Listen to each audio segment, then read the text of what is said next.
Hi, it's Brandon Slade from ThirstGym.com. Today we're talking about an exercise called the floor press first chains.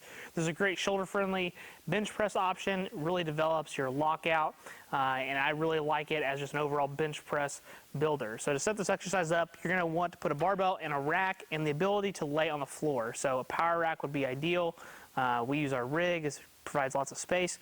And then you're also going to need chains. So to set the chains up, you're just going to drape the chains literally over the barbell, okay? Normally when you bench press, you don't do this, but with the floor press, if we had a leaner chain, it would pretty much be useless because as soon as we started moving, we'd lose all the resistance from the chain just like that, and there'd be no reason to have the chains. So by having them on the barbell here, as we go down, the links are going to go on the floor and then come off. So for most people, anywhere from about 1 to 3 chains per side is a good place to be. Obviously, the stronger you are, the more chains you're probably going to want. And if you happen to need to, you might want to use a bench press bar if you've got a lot of chains on here, because the chains will start eating up the sleeve length. So I recommend putting the chains on first and then the weight. That way you can build into it, and then you'll be able to not have to take the chains on and off every single time you want to add weight. But once you've got that taken care of, you're just going to lay down, and we're going to treat it like our regular floor press. So going to put our hands in our bench press position,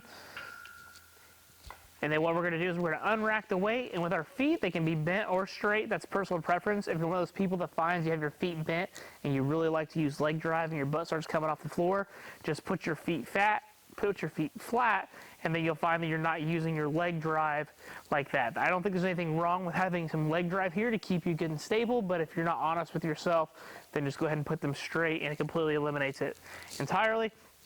But then otherwise, knuckles towards the ceiling, we're going to unrack the weight, pull it out of our chest, we're going to come down, elbows are touch the floor. We're not going to relax in this position, so we don't want to be like this. I'm going to keep the bar squeezed, make sure there's some tension in my arms, and that way as I press up, the bar comes off the floor. So here, just to where the triceps touch, and come back. Again, you don't want to go like that. As you teach athletes and people that are new to the floor press, that's what they're going to kind of do. Treat it like a box squat. You're going to stay good and tight and control, briefly touch the floor, and then come back up. And then you'll rack. As you perform this exercise and get used to it, you'll find that you're usually a little bit more fluid and natural to it. The big thing you have to be honest with yourself is that you're not going to bounce your arms off the floor to be able to get a rep. That's probably the biggest issue with the floor press. You got to make sure you're good and honest with your reps, so that way they're nice and strict and good, and you can basically count them towards your rep PRs. If you don't do that, then you're kind of basically thinking about, if you do a box squat, for example, if you go down and just tap it and come up versus actually doing a box squat, it's not really the same exercise. You're not really achieving the same things you want. The other pitfall of the floor press is it's very athlete dependent. So people with really long arms, that bar could be 4 or 5 inches off their chest, or it can be someone like me who has T-Rex arms and I pretty much touch my chest every single time. So knowing how your athlete can respond to this exercise and where their weakness is for their bench press, floor press is great for somebody like me. For somebody with long arms, might be a terrible exercise in terms of developing speed off their chest. So just make sure you keep that in mind. When it comes to programming, because we do have chains on here, you can do speed work with this. I've done speed work with this. I've had clients do speed work like this.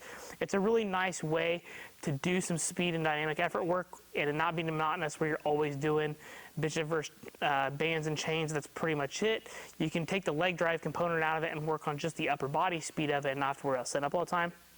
But usually you'll see this is a max effort exercise. We're going to take it for a 1 to 3 rep max in your training. It's really nice because you have quite a bit of variations in terms of how many chains you want to add. So you can set up a PR variation for a 1 chain, 2 chain, and 3 chain, and then you've got 3 different training PRs right there for you. And then obviously if you really struggle with your lockout, you can add more chains. If you don't, you can just have the chains on there to give you some accommodating resistance and increase your grind for your max effort work. This also is actually a great supplemental exercise. So if your regular bench press exercise, say you do 4 sets of 5 for the day, then for supplemental wise, you want to continue to build your bench press and you're like, I'm really struggling 3 to 4 inches off the chest. This exercise for somebody like me, it was great to learn how to finish my reps and build my triceps. And you can do that for about 3 to 5 sets of anywhere from about 3 to 8 reps, depending upon whether you're trying to add some size or address strength, depending on how that is in your training program. So that's the floor press versus chains. Again, I covered a lot of the common issues that we see with it. If you address all of those, for the most part, it works great. I really personally like this exercise, and I think it's a really easy way to also build your bench press if you happen to be in like a garage gym setting. So if you got any questions, please feel free to leave in the comment section. Thanks. Have a great day.